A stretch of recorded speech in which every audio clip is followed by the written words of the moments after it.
Hello and welcome back to the Best for Baby podcast. I am so thrilled if you are joining me again. I am Lisa Rogers Sargent and I am your host and a pediatric physiotherapist. And today's episode is a big one. It's all about baby sleep and it's based on my years as a pediatric physiotherapist as well as my experience as a mum of a little girl who could not fall asleep. Despite being a good sleeper, she could not fall asleep. So I really have combined everything I know from those two arenas. And I just want to clarify, I am not a sleep consultant. I'm not a sleep specialist in any way. But over the years, I've learned a lot as a physiotherapist who deals not completely exclusively, but with a huge amount of young babies. That's a big percentage of my work. And the reason why sleep always comes up, the reason why I have learned so much about sleep and had to research and find out about it, even though I'm a physiotherapist, is because when anybody who has anything to do with babies professionally, sleep always comes up. It's a major topic. It's huge. It's something that every parent is desperate to get completely right, and nobody actually does instantly. Some people are lucky, but even then your sleep is completely turned upside down, and we know it's so important for a baby to sleep. So it's a massively emotive topic, and whenever I have worked with babies, the conversation always comes back to sleep. And so we're going to talk about it from my perspective as a physio, but as I say, I'm not going to get into the nitty-gritty of sleep training or anything like that because I am not a sleep expert by any means. So let's have a look at what kind of problems you might be having initially with your baby. Firstly, obviously, your baby isn't able to stay asleep. So frequent night wakings beyond what is expected of for their age. Because remember, babies sleep is totally different depending on their age. What we expect them to be able to do as a newborn is completely different to what we expect a 6-month baby to be able to do. So for their age, if your baby is waking a lot more than what they should be doing, that's a problem, and that's going to be incredibly stressful for you as a family, as well as have a negative effect on the baby's general development, and we'll get into that in a moment. And it makes you sleep deprived. Now, we all expect to be sleep deprived when we find out we're having a baby. We know this is going to be part of it, but nothing actually prepares you for it and how it feels to be sleep deprived, let's face it. But also, we expect that to pass. We expect to be getting a certain amount of sleep, an adequate amount of sleep at a certain stage. But a lot of babies still have these issues where they are waking frequently, even when we're expecting them to actually be sleeping through the night by now. And it's more common than you think. So first of all, take heart, it's very common. And I'm going to tell you why it's more common nowadays as well. So that's a massive problem. And just to put it into context, I read somewhere recently, there's a figure that on average, parents can lose up to 44 days of sleep in the first year of their baby's life. So that's a huge amount, and you can just imagine the impact it has on you and your ability to function during the day and to care for that little baby. So it's really important to get it right. The second thing that we see a lot of is your baby not being able to keep sleep, to have the correct amount of time in the daytime nap. So babies have sleep cycles where they're awake and then they get into this really slow, drowsy state. And then they go into light sleep. This is when you still see them moving a little bit like this. And then they go from there into deep sleep for a while. And in deep sleep is where you're going to have that really slow, heavy, deep breathing, and they're not moving at all. And then from the deep sleep, they move back into light sleep. And then in light sleep, what happens is there might be a noise that wakes the baby up. And what they should be able to do is then to settle, drift back into light sleep, and then back into deep sleep.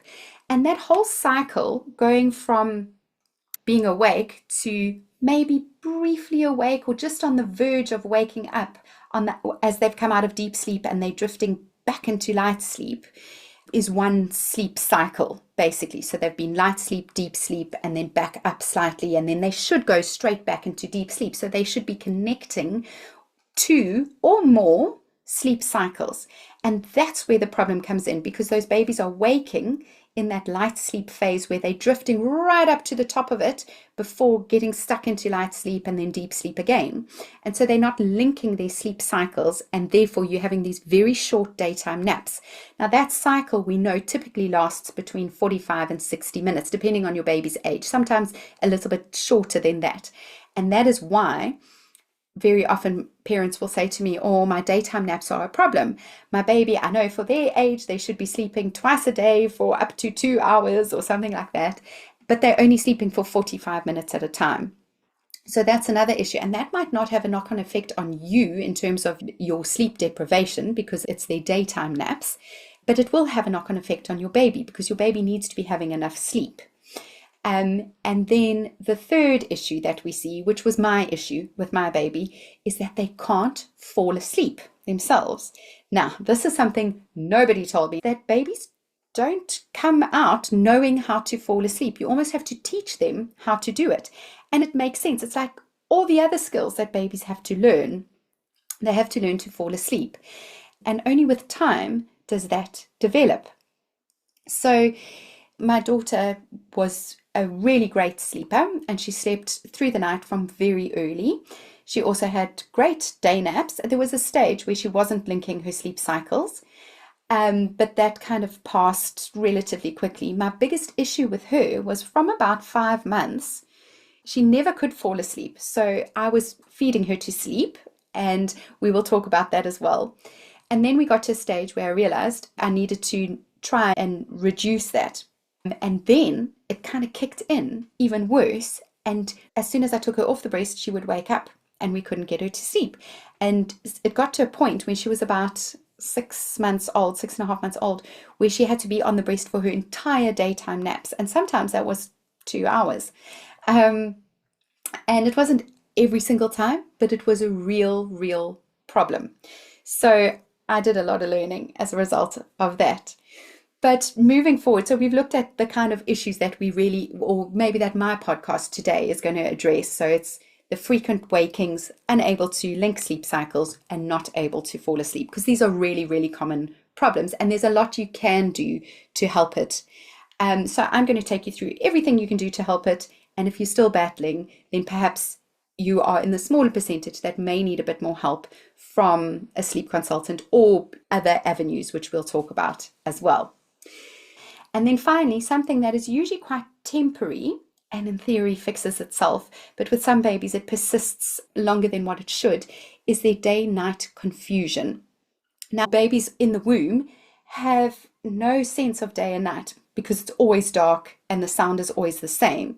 And so it takes them a good 6 to 12 weeks to develop that internal clock where they know what is nighttime and what is daytime. And at nighttime, our bodies release something called melatonin, and we get ready for a long sleep. We also release other hormones that stop us needing to go to the toilet. So our bodies take on, and there's lots of things I don't even know about that our bodies do at nighttime that our internal clock is in charge of. And that signals to us that it's nighttime and certain things must happen at nighttime. And then we're going to have this long period where we are unconscious, where we're asleep for. And babies, it takes them a good 6 to 12 weeks to develop that internal clock so that they are set up for long sleeps. And some babies, it takes longer, and that's when they need help. But even in saying that, you need to help your baby get consistency so that they can create associations with what is day and what is night, so that their internal clock, their body clock, starts to tick, and that they start to release that melatonin, the hormone that helps them to sleep effectively and at the right times. So it's really essential for you to make sure that they are starting to learn that there is such a thing as daytime and such a thing as nighttime. And that's a quick one to address. So although it's the last sleep problem that we talk about, I'm going to quickly tell you about it now, the solution to it, and that is simply to show them the contrast between daytime and nighttime. So that means that in the day, your baby must be living, your baby must be stimulated, they must be moving, and you must be interacting with them. You must also ideally be outdoors as much as possible. There's so much research out there about how much getting natural light, so light from the sun, not from indoor light, but even indoor light is helpful too, to have the lights on inside your house, and particularly in countries where the winter there's hardly any daylight, you've got to rely on artificial light. But even better is to be outdoors and to have the sunlight on adults as well, coming into our eyes and on our bodies. For the more time we have that during the day, the better our nighttime sleep is. And for babies, that is essential just to promote their sleep, but also when you are creating this awareness in them, this understanding of body clocks and day and night. So you want to be stimulating them during the day, you want them to be outdoors, you want it to be bright, and you want it to be light when they are awake. Now, their daytime naps, it's quite tricky because you want them to be in an environment where they can sleep well. You don't want to interfere with their sleep. You don't want them to be having poor quality sleep, but you don't want it to be the same as their nighttime sleep. So nighttime, it's going to be pitch dark, ideally. And in the daytime, you're going to have it not quite so dark. If your baby can tolerate having a nap with the curtains open, so there's some natural light, great. You might want it slightly dimmer, or, curtains closed on a summer's day, so it's light, but it's not super bright. But there must be a distinction in the levels of brightness with your baby's daytime nap and your baby's nighttime nap. The second thing is you want to regulate the noise. So in the daytime, you're not going to be overly precious about noise. You don't want it to be completely silent for your baby. I think in the daytime, there's going to be naturally hustle and bustle, and if you live like we do in London, where most of the houses are attached to each other, there's going to be neighbors making noise. You can't control that, and that's actually quite good for signaling to your baby a difference between nighttime, where it's really quiet. So that's how we're going to help them start their internal clock ticking to resolve the problem of the day-night confusion. So if we have a look at why is sleep so important. We've looked at the problems that we have with sleep. Why is it so important? So firstly, I've spoken about the sleep cycle, and in that light sleep, that's where their little brains are consolidating all the information that they have taken in during the day. They are reliving and relearning everything, and that promotes learning and development in that way. And when they go into deep sleep, their brain does sort of the housekeeping, the cleaning, and it prunes any neural connections that have been made that are unnecessary. So it takes away the clutter, because during the day, the baby's learning so many things and creating what we call neural pathways in response to every single stimulus that they are having, but not all of them are necessary. So the ones that are needed get repeated in the light sleep, and then they become nice, strong pathways, and the ones that are not needed get pruned or removed when they're in deep sleep. The second thing is that when they're in deep sleep, they are releasing their growth hormone, and that obviously helps them to grow. If your baby is not having enough sleep, it's also going to affect their mood. They're going to be more fractious. They're going to be really, you know what a tired baby is like. Everyone knows what a tired baby is like. But a baby who is consistently tired is a baby whose availability for learning is going to be reduced. And we want to be enabling them to sleep well at night so that they are fresh and bright and ready to take on everything the next day. So it is really important to get sleep right. So when we start looking at solutions to sleep, we're going to first look at babies who are waking regularly in the night.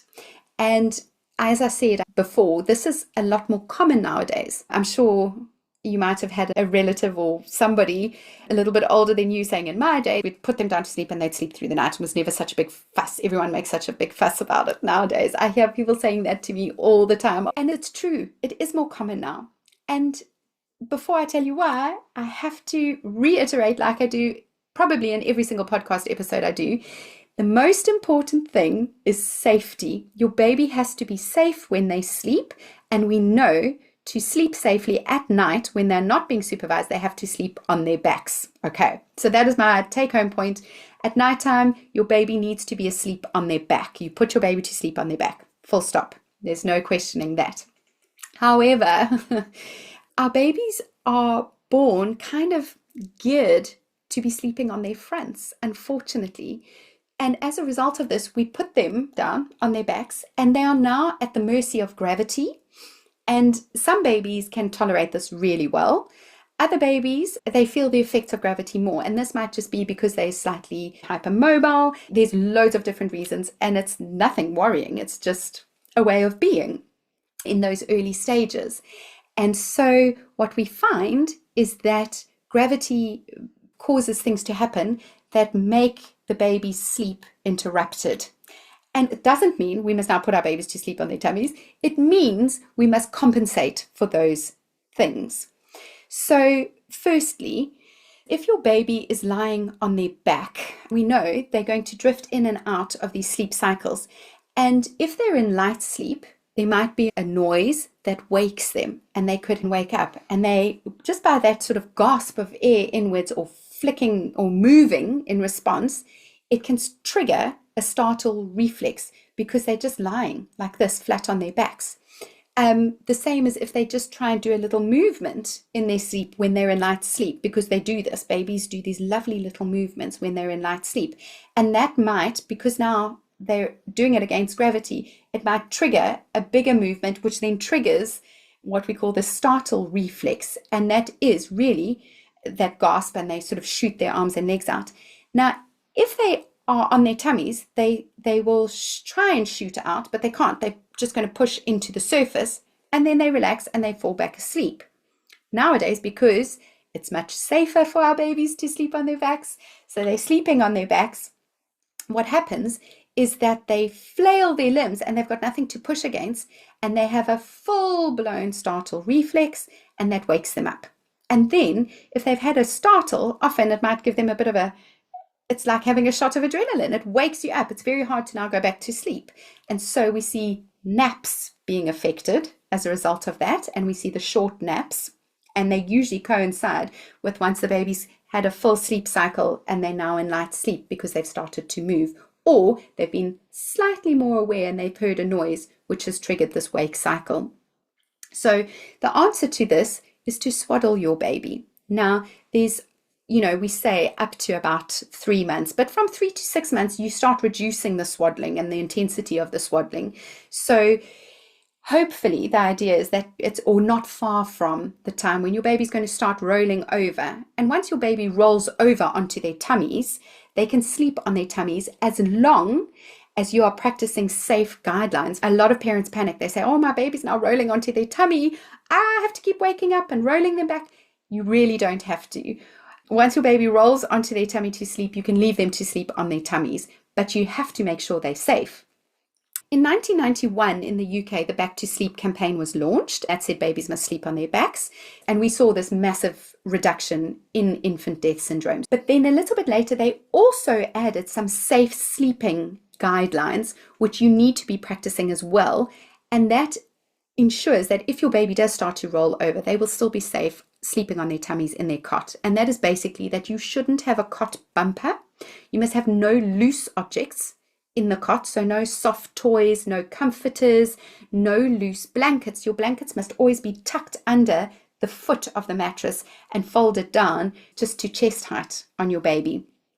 And if possible, pull the cot away from a wall for the same reason as you wouldn't have a cot bumper. And that is to ensure that you have adequate airflow around the baby's face.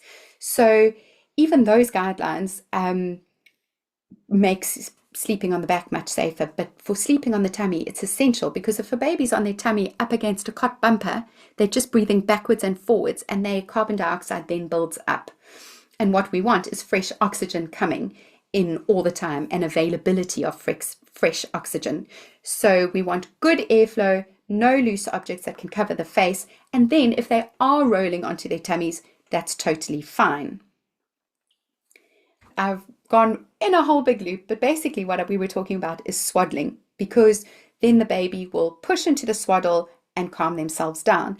And the idea is that you swaddle them properly up to 3 months. From 3 to 6 months, we reduce the amount of swaddling. And then by 6 months, they're quite competent sleepers and starting to roll over and sleep on their tummies. So that way we've got them covered at all stages. Now, I know a lot of babies don't roll onto their tummies at 6 months, so don't be afraid if that is the case. You may just need to watch what your baby's doing and do the reduced swaddling for longer. But I'm not going to get into swaddling because I have a tutorial video that's absolutely free. It's on my website. I'm going to pop the link into the show notes, but it's on my website, which is www.physiobaby.co.uk.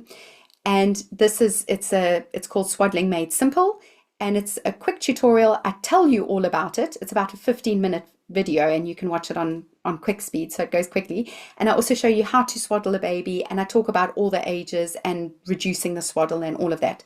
So please refer to that, but just know that that is how we are counteracting the effect of gravity on our babies when they're sleeping on their backs. The other thing is when you're actually putting your baby into bed. Now, the idea is that you've got them all ready for bed and nice and sleepy and swaddled. And sometimes our baby is fast asleep and then we go to put them in the bed. But we put them in because they're on their backs and their head dips down lower than their chest height. And that wakes them and elicits what we call the Morrow reflex, which is very similar to the startle, where the limbs will flail out and it wakes them up completely. So if they are swaddled and getting put into the bed, it may reduce that.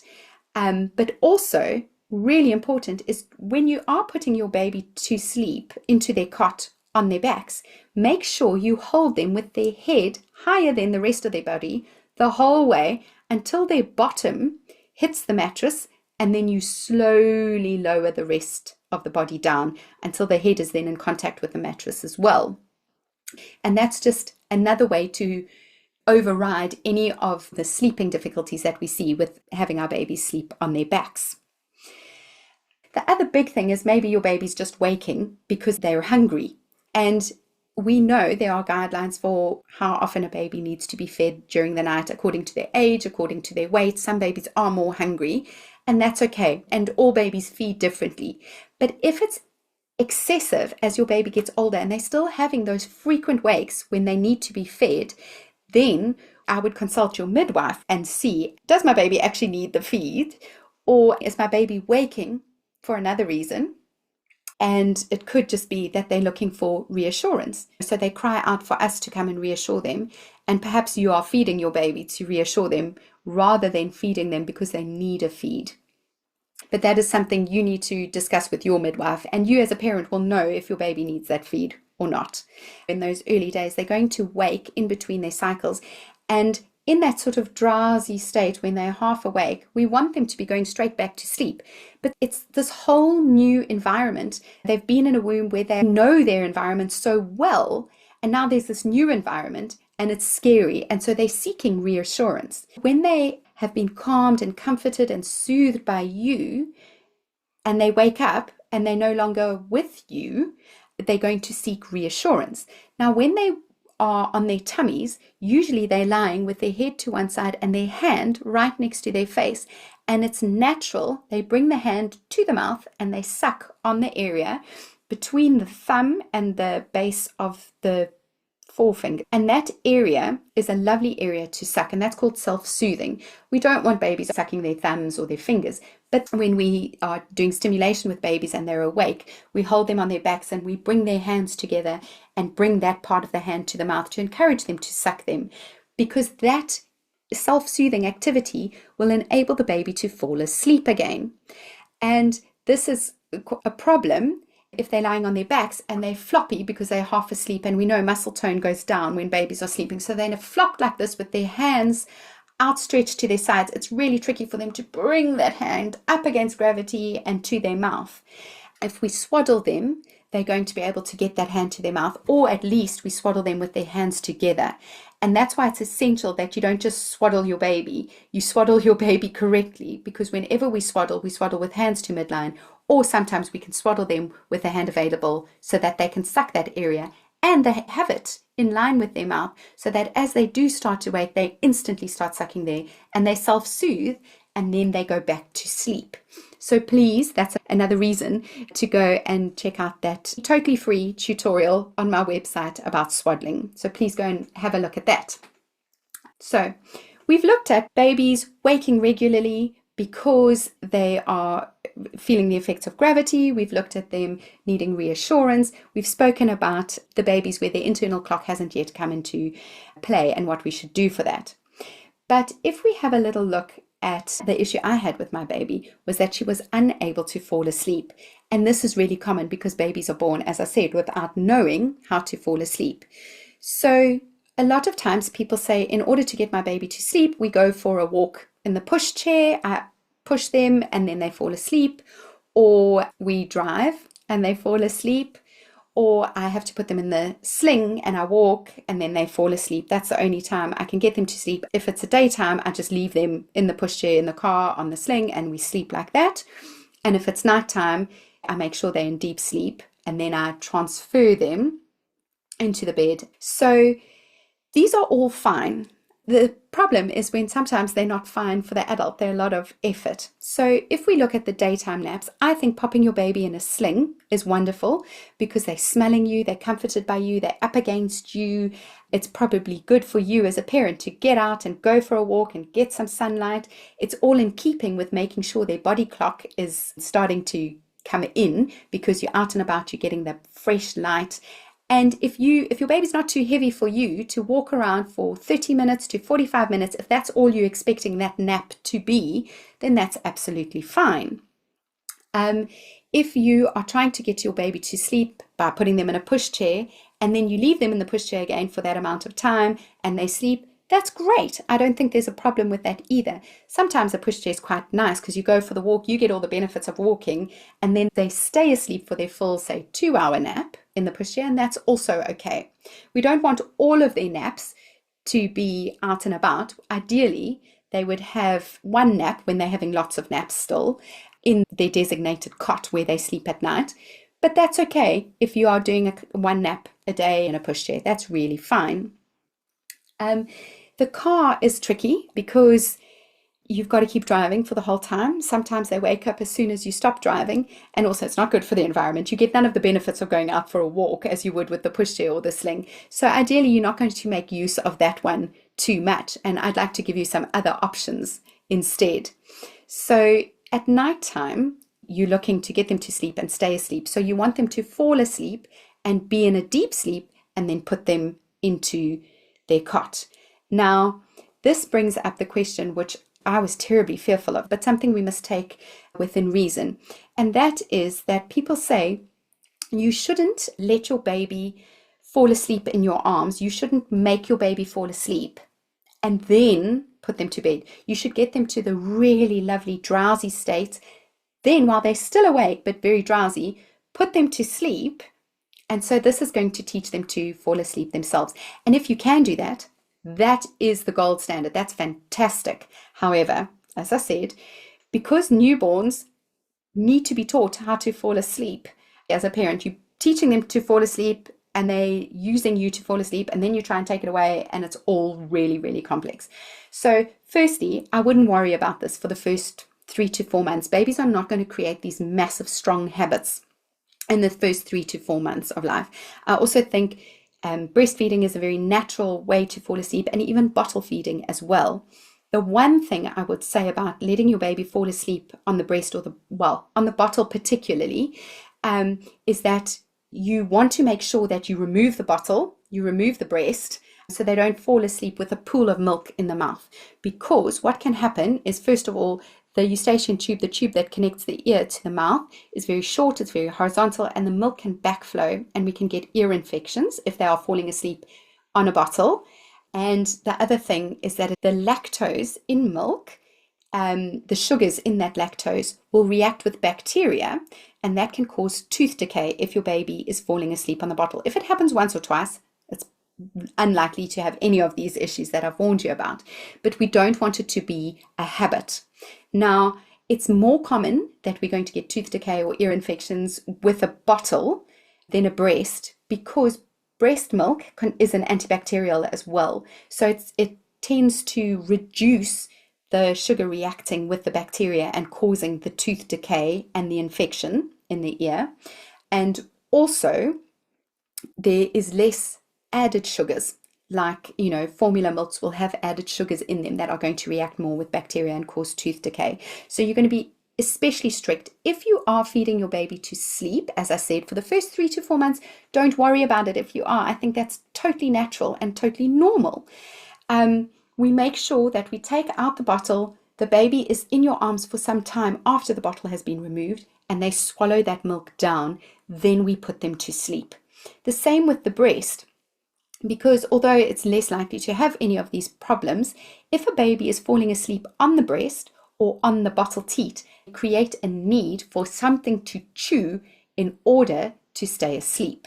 Now, I say this with my hands up because that's what my daughter did. So I breastfed her to sleep happily, and there were no issues with this. But she then learned from about 5 months, she needed to chew on the breast in order to be asleep and stay asleep. And so what I should have been stricter with when she hit that 4-5 month period is to make sure that as she's starting to fall asleep, I don't let her really fall asleep. They start to fall asleep on the breast and the little mouth goes slack, and that's when you should take the breast out before she's learned it's going to be taken away from me, therefore I'm going to suck in response to it being taken away. You just make sure the breast comes out, the bottle comes out, and then you keep them close, you keep them cuddled, you keep them calm, and let them fall asleep like that. And what I was doing is allowing her to fall asleep on the breast, then she'd come back and chew, and then I'd remove the breast, and then she'd come back for it, and it created this terrible loop.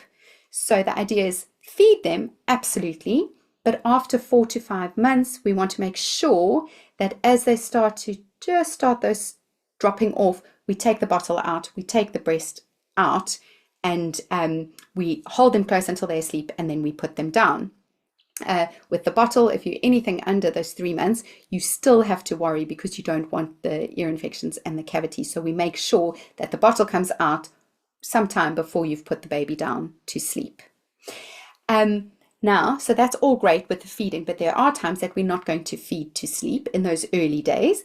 And that's when we end up, taking them out in the sling. As I said, that's totally fine. And the pushchair is totally fine.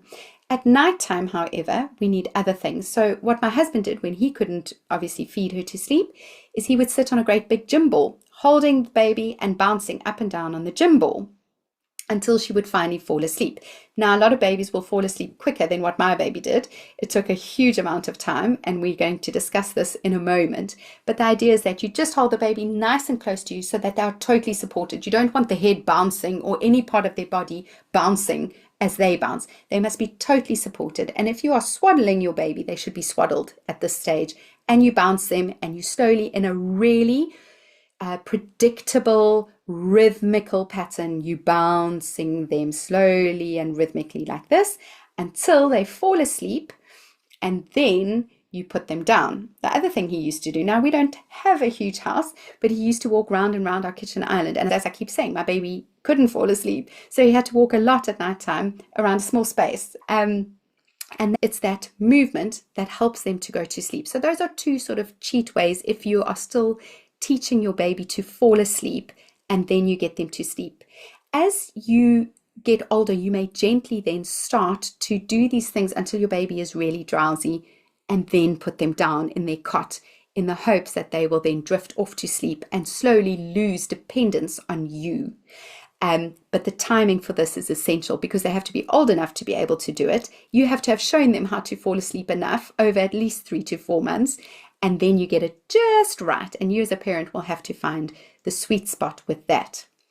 Now, the other thing that we can do to help our baby sleep, if we find there's a real problem in getting your baby to fall asleep, is to give them movement stimulation in a different way. So the bouncing that I spoke about, and the walking and the pushing in the pushchair and in the sling and even in the car, this is giving your baby movement stimulation, which calms them and enables them to fall asleep. Sometimes also babies haven't had enough movement stimulation in the day, so it's almost like It's a bit oversimplified to say they're not tired enough because they haven't moved enough, but that's kind of the idea. So you want to think about it like each baby has a bucket that needs to be filled with movement stimulation during the day in order for them to sleep well at night. And if your baby hasn't had opportunity to move enough during the day, they're not going to want to fall asleep. Therefore, when you go for a walk with them, they get that movement stimulation of you walking, or you bounce on the ball, they get the movement stimulation. And so they fall asleep. It rocks them it either calms them and soothes them if you're doing it slowly and rhythmically to sleep, or it fills their little bucket and now they can sleep. So ideally, you would make sure they're getting enough movement stimulation as well as the light stimulation during the day in order for them to be ready to sleep. Now, when I talk about movement stimulation, it's literally moving their body through space. And so you can do lots of rocking during the day. If with two people, you put your baby in a blanket and you could swing your baby for a minute or two. If your baby's old enough to be in any kind of swinging, rocking device, or just rocking and playing with your baby, pulling them on their blankets, pulling their little mattresses so that they're skidding. These kind of movements are really helpful for your baby's bucket to be filled during the day. And just before you start your wind down at night, you could do some movement stimulation on purpose. Set aside 5 minutes before your bedtime routine where you rock them in a blanket or you bounce on the gym ball so that you know they've had a lot of good sensory stimulation in the daytime to then be able to fall asleep. Now you might say to me, but you're a physiotherapist and you keep saying your baby couldn't fall asleep. Why didn't you stimulate her? And this is the point I want to make, is that it's not always the parent is not giving them enough opportunity to move. Some babies literally have a bigger bucket than other babies. They need more movement stimulation. So you are not capable through your daily, let's just call it surviving the newborn phase in the early days, to give them enough stimulation. And so they therefore are not ready to sleep at night because they need more than other babies, which is a little bit the case with my daughter. But the biggest thing is that some babies don't move as much or as quickly as other babies. So my daughter is hypermobile, and I'm going to do a podcast episode on this because it's incredibly common. But what we find with hypermobile babies is in order to move any body part, it takes a lot more energy and effort to do it. So they get tired after doing it once, where another baby will do something 5 times. The hypermobile baby does it once, and then they are as tired from doing it as the other. And this is where that doesn't mean that they're now going to sleep. They actually need to have had the movement stimulation of it as well. That experience of moving that limb, of moving their head through space, of their body being moved through space in order to sleep well. So even though they've expended a lot of energy in doing that movement, they haven't gotten the movement stimulation in their brain in what we call their vestibular apparatus. So they don't move as much as another baby, so their bucket doesn't get filled as quickly. And also for this reason, we find that their gross motor development is slightly delayed. Now, I was aware of all of this. I did so much with my daughter as a hypermobile baby. I gave her so much stimulation. And as a result, her gross motor milestones should have been far more delayed than what they were. And you could have a hypermobile baby who's therefore not moving as much as other babies. And it's not that you're not stimulating them or moving them enough. It's just that their little bodies, they're not capable of moving them as much as other babies and therefore filling their little buckets enough. So we want to give them some movement stimulation before bed and maybe use movement stimulation to calm them at bed as well, but that then needs to be really calm, really predictive, nothing surprising or startling for them in those movements, so that it will really calm them right down and help them to fall asleep. And finally, when we're talking about naps and babies connecting sleep cycles, the little link through it all is obviously what I keep talking about, is them being on their tummies. So firstly, the best thing you can do in the daytime is to increase their tummy time, their awake tummy time. That's going to get them stronger. That's going to ensure they're going to roll over sooner, so that when they roll over, they can then sleep on their tummies, remember, and that will help them to sleep better if they're doing it themselves. A lot of people will say to me, that doesn't make sense because my baby hates being on their tummy. If I had to put them on their tummy to sleep, they wouldn't do it. And that's true, but it's because from the the time they were born, we've put them to sleep on their backs. And so that's all they know. And we now have to retrain them to be able to be comfortable on their tummies. So the number one thing is do as much awake tummy time as you can in the daytime. The other thing is if you can do your daytime naps on the tummy, that's absolutely fine. There are two things that have to be considered in order for it to be fine. And the first is that it's supervised. And the second is that it's in a safe space. So a safe space, remember, has got airflow. There's no loose objects. They're not up against a wall. They're not on a soft surface they can sink into. They're not on the edge of a sofa that they can roll off of.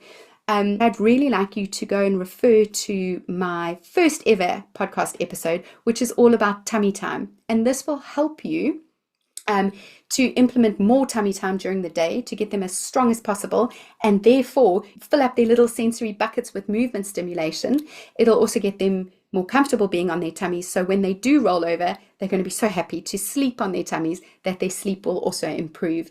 And you may very well find that if you can get them to nap while you're supervising them in a safe space during the day on their tummies, their hands will be available for them to self-soothe. They won't wake themselves up from startle reflexes and that sort of thing. So you're going to ensure better daytime naps or longer daytime naps. The final thing to talk about is make sure you are creating a sleeping space that is conducive to sleep. Particularly at nighttime. So, we spoke about making nighttime different to daytime, but in the daytime, you still want to reduce the light ever so slightly. At nighttime, you want it as dark as possible. So get grow blinds. I can pop the link in the show notes for that. And they just big black drapes that have suckers that stick onto your windows and block out the light and give the baby a really, really dark environment, because that's going to promote their sleep. The second thing is to regulate noise. So in the daytime, you don't need to be precious about noises, but at nighttime, particularly if your baby is waking frequently at night, get a white noise machine. Again, I can pop the link in the show notes if necessary, but you can buy anything off Amazon. Don't use your phones, because you're always going to need your phone, or there's lots of reasons why you shouldn't be using your phone. Get a little white noise machine that you can travel with and play white noise, either just to get your baby initially to sleep or through the night, because it drowns out all the noises below that frequency, and it creates this really constant sound that also sounds like the womb, and it is going to promote your baby's sleep. A lot of parents say to me, that's not a good idea, because then when we go out, my baby can't sleep because we don't have the white noise, or if we go on holidays, I can't always control where my baby's sleeping, and so they're not going to be able to sleep because now they're so used to that way of sleeping. And my argument to that is that that's okay if every now and then, when you go on holiday or you go out for the night and you go to a friend's house and you put them down to sleep, you can't control the environment and they don't end up sleeping that well. That's okay, because 90% of the time your baby is having incredibly good sleep because you have regulated that environment. And that is more important, the long-term sleep, because we're going to get all those really lovely things that are essential when a baby spends a lot of hours in deep sleep. And it's more important to be doing that all the time when you're at home and controlling it. And then every now and then, if you have a week where you have bad sleep, that's okay. And even if that is caused by the fact that your baby is so used to sleeping a certain way. And again, my argument to that is also, whenever we go on holiday, I take my grow blinds and I take my noise machine, and my daughter is 5 years old and we still use it for her to fall asleep for a little bit. So they really are worth using until your baby is a young child and much older, and then they can control their own sleep environment. So that's my advice. I hope it's helpful. But really, my major take home is get your baby used to tummy time. Do as much awake tummy time as you can in the day. Get them out in the bright light as much as you can. Give them as much movement stimulation as you can in the day. And so those are all actually what you're doing in the daytime for your baby. And then at night, have a good controlled environment for them to sleep in, and look at swaddling depending on your baby's age. So episode 1 of my podcast on tummy time and the Swaddling Made Simple tutorial on my website are further resources for you. And otherwise, I hope you get some good sleep. I hope your baby's sleep improves, and I wish you all the best. And as always, all the best for your baby.